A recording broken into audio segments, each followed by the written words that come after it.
Okay, time to figure out what's on this thing.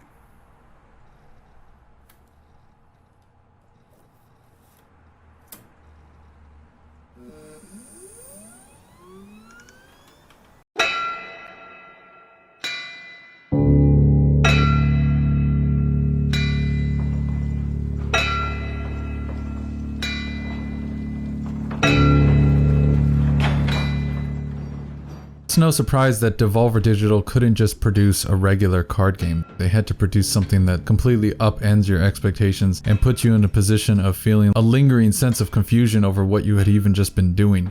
It's the kind of game that toys with boundaries of genres and actually is something genuinely different and surprising and new.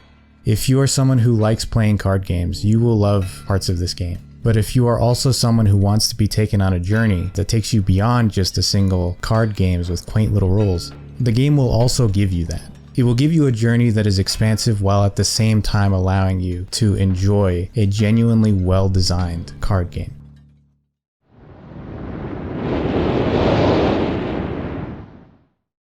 The game starts out, the very opening screen is that main menu.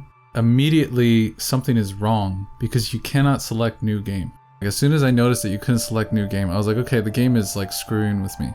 And then when you jump into the game, it is a card game and it looks like a card game and you're sitting there and you're at a table. It's clear that the table is an actual physical entity in this world. You're seeing the cards and you're seeing the table and you're seeing the person across from you. It's clear that it's not just a flat backdrop like you would usually have. Like a lot of card games are trying to almost make you forget about the things outside of the card game. Like the game is the whole world. Very early, like you can see objects around you as you're playing, and like the camera will swivel up and down. Like when you're looking at the enemy's cards, when you're trying to anticipate what the enemy's gonna do, you'll start seeing glimpses of extra space. The game is reminding you of your physical state in that place. Even the map is rolled out on a kind of parchment. That's very physical. At some point very early, the game does an additional twist where you actually get up from your chair. There is this steady motif that's just repeating again and again that this isn't just one thing. The card game is itself nested in something bigger, and then that other thing might be nested in something bigger still. The interface is not actually just the card game.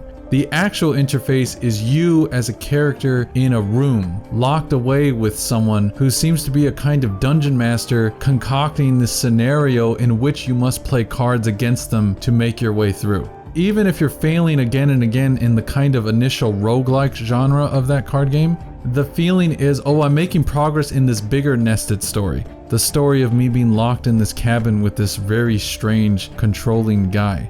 It made me feel like the card game wasn't such a big deal. And it actually turned out to be a huge deal. But it made me feel like, well, I'm just gonna try to focus on making progress overall, and I'm not gonna sweat the small stuff.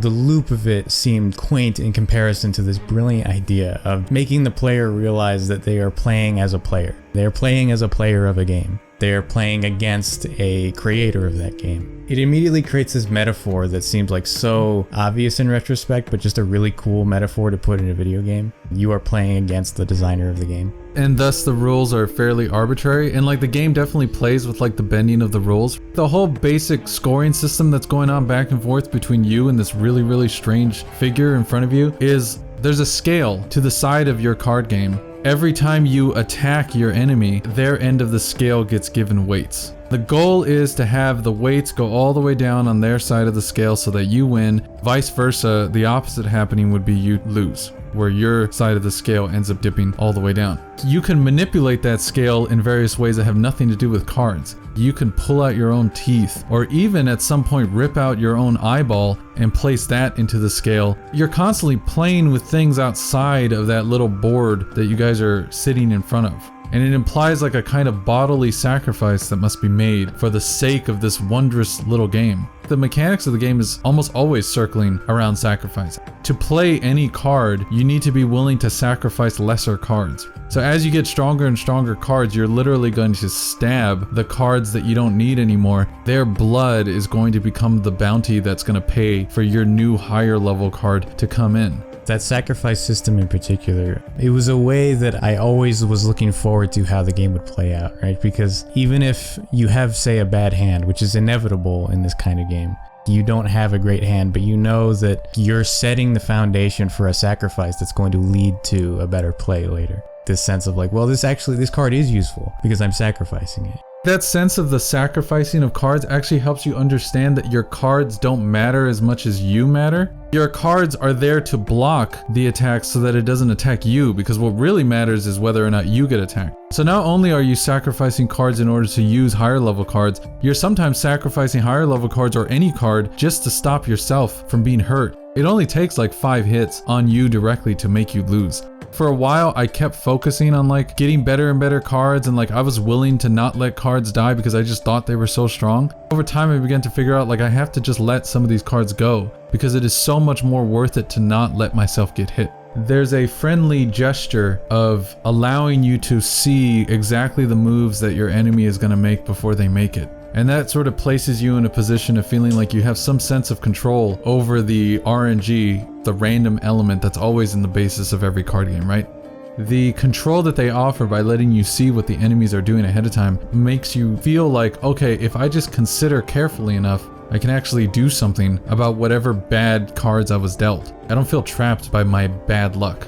There's something just so satisfying about realizing how challenging a situation can be. On top of giving you all the information, you still have to push yourself to understand every mechanic so that you can get out of some imminent danger, right? That you already know is coming, and you already know that you must have the tools to deal with it, right? You just have to put them together. You literally have all the information you need and you can still mess up. It always is a funny death because the game really told me everything I needed to know, right? And it's like, damn it, I just wasn't paying attention properly. Or maybe I didn't fully understand how my card worked yet, you know? And it really incentivizes you to like get your mind fully wrapped around each of these mechanics. In all the various scenarios that the enemy presents to you, you feel like you actually have a fighting chance. It's really kind of an empowering card game. Because of the surplus of information, you feel so much more in control. And that is a kind of comfort. It shows you how to approach something as complicated as a card game. It makes it approachable, and it kind of puts the training wheels on, and it brings you to that point later on where you feel like you've actually mastered it.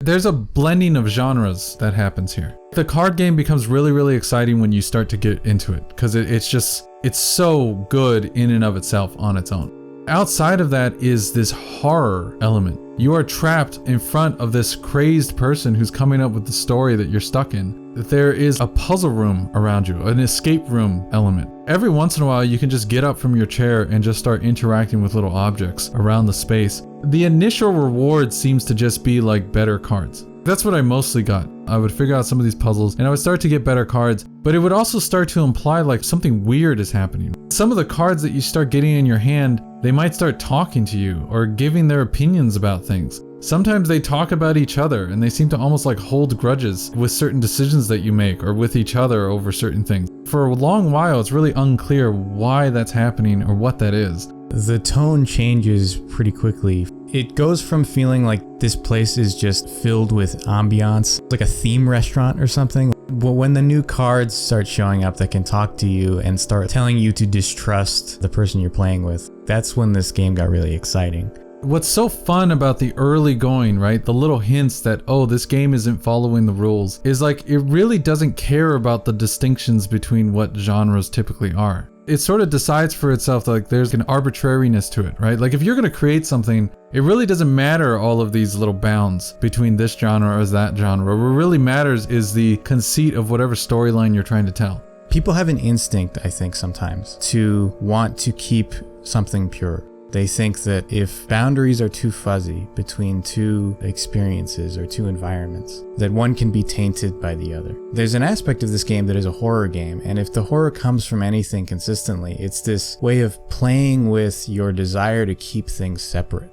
Like you don't know where you are, you don't know how to clearly define the bounds of where you are.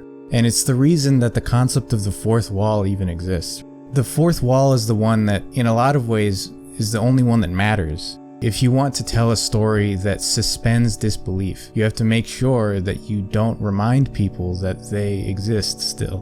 The game is taking one of many steps to challenge not only you, but I think create a challenge from a game development perspective to make a game that works even when you give people the freedom to view a game as merely a part of a larger whole, as optional. The label of genre is supposed to be useful as a kind of map to kind of travel between different types of media, but it shouldn't be a blade cutting between them, segmenting them. Sometimes as a creative, like when you're working on something, like even on this YouTube channel when we make a video, it's sometimes hard for me to not fall back on, well, what kind of video are we doing? Are we just doing a review? Are we doing an analysis? Is this more of a video essay? Sometimes we blend those together. Like sometimes we end up almost having like an essay mixed with a review, mixed with a conversation, mixed with some weird meditation on our feelings about something.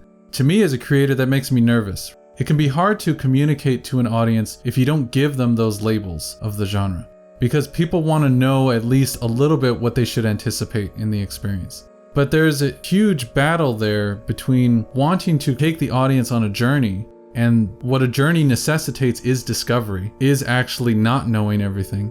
But then of course, to even get them to start, you need to give them these labels that are then segmenting the journey that you're trying to take them on.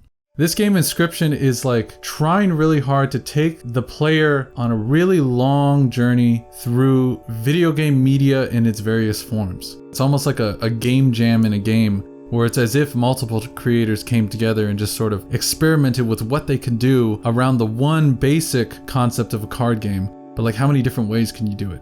So this game feels like the creator is putting all of that together for this broad purpose of giving you an experience of horror. It fits really nicely that this genre-bending game is a horror game, because horror is always about breaking boundaries. A ghost is something intangible that's now corporeal, that can now interact with the world, that's a boundary breaking. The comfort of your home is now the worst place to be, that's a boundary breaking. That's a lot of horror. It's taking things that you take for granted as good and comfortable and suddenly making them dangerous to you. And so this game is a horror game where the ground that's shifting is the game itself. What are you even really doing? Inscryption is a card game, it's a horror game, it's an escape room very quickly, but then it's also seemingly like a kind of adventure where you start to understand that there are characters in this world outside of you. You start to know these characters. There's a struggle in the background that you start to understand a lot more. You have to know going in that whatever you see, whatever judgment you make, just looking at the initial footage of this game, it's not the whole of the game. There is so much more to it.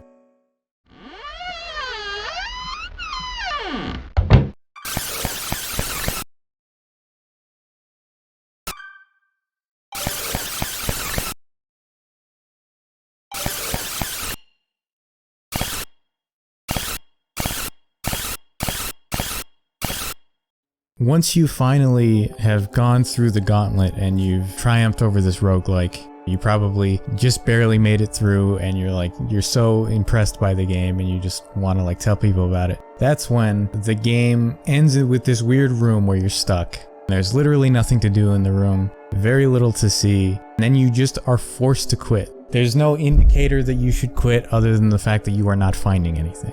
So of course you're met with the usual main menu screen. A new button appears that was conspicuously gone before, which is just a new game button that you didn't have access to even when you were starting your new game. You can finally use that button. That's when you see videos of a YouTuber guy, basically, like a guy who's making these YouTube videos about opening card packs and things like that.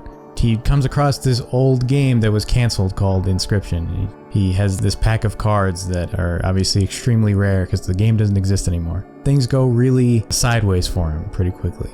Everything that you were just doing was not you, it was him, this Lucky Carter YouTuber guy, playing this game. When you finish watching the videos and you understand he had stumbled onto this floppy disk, it's a floppy disk of a game that's supposed to have been canceled because the code started to take over.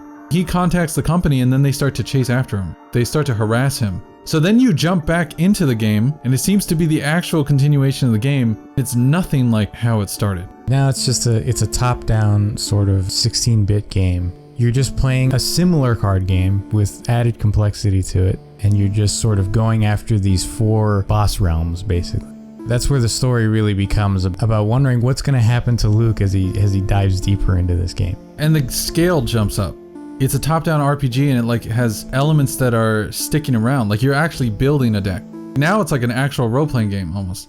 You also start to get a little bit of a hint of the story. There's these scribes, these 4 scribes. Turns out that they're all kind of in competition with one another, and each of the scribes is creating cards in different ways. There's a scribe who's a painter.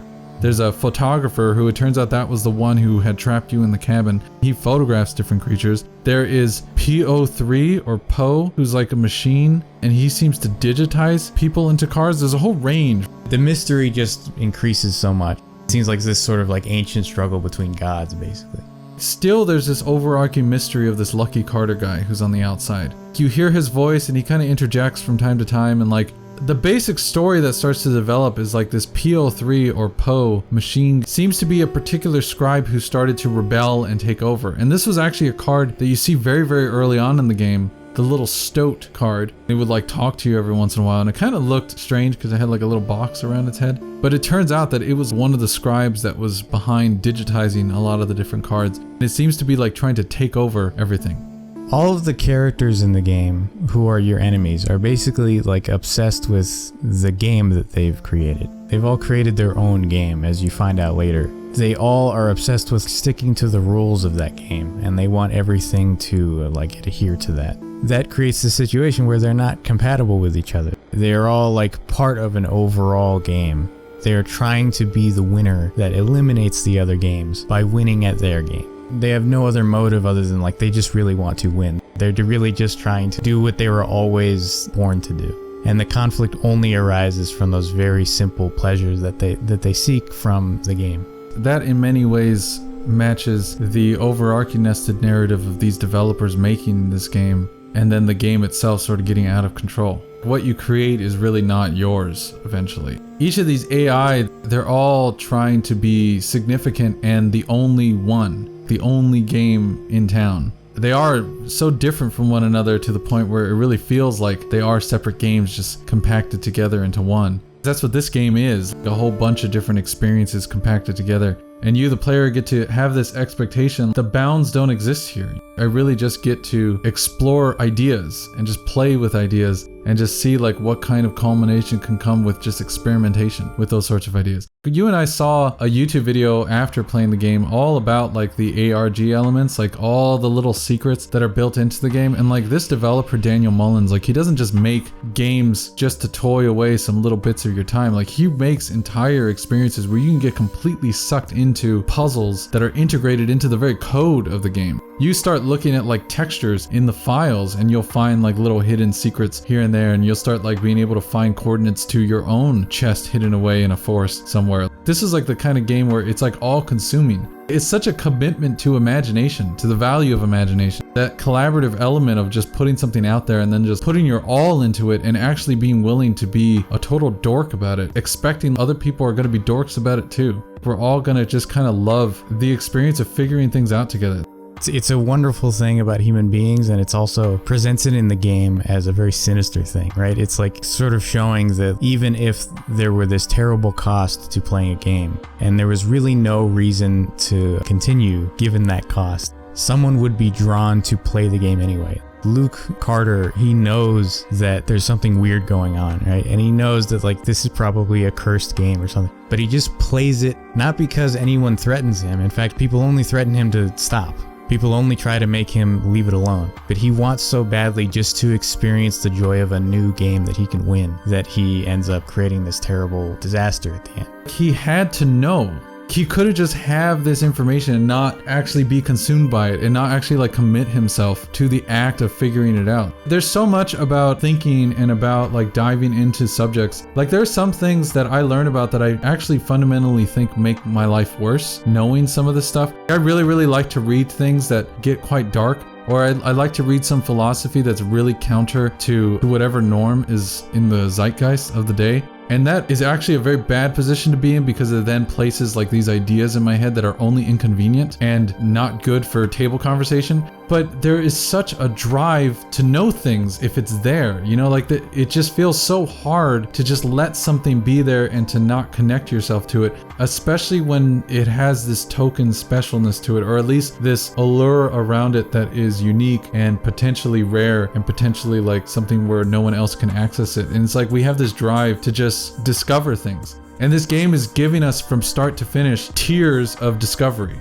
Starting our way in, and we sort of know that there's some stuff along the edges, and we start poking along the edges until we break it. And then suddenly we find ourselves in a bigger and bigger confine. And then we break out of that, and then we're in a bigger and bigger space. We're constantly like expanding the limits of where the puzzle box actually begins and ends. That is driving you forward the whole way through, and it is just perpetually discovering. There are so many mechanics layered on top at the same time that you, the player, get to have multiple goals in mind beyond just playing the card game. You get to have the goal of discovering an ongoing mystery, which is the mystery surrounding that card game itself. For someone like me who isn't a card game aficionado at all, it was so much about being motivated to get good at something I didn't think I even wanted to get good at. And then finding that I was motivated to do all that because the overarching mystery was so strong and so inviting as a real mystery, a horror story, that I found the story integrated with the motivation to play the mechanics and to get better at them. And that made the game worthwhile.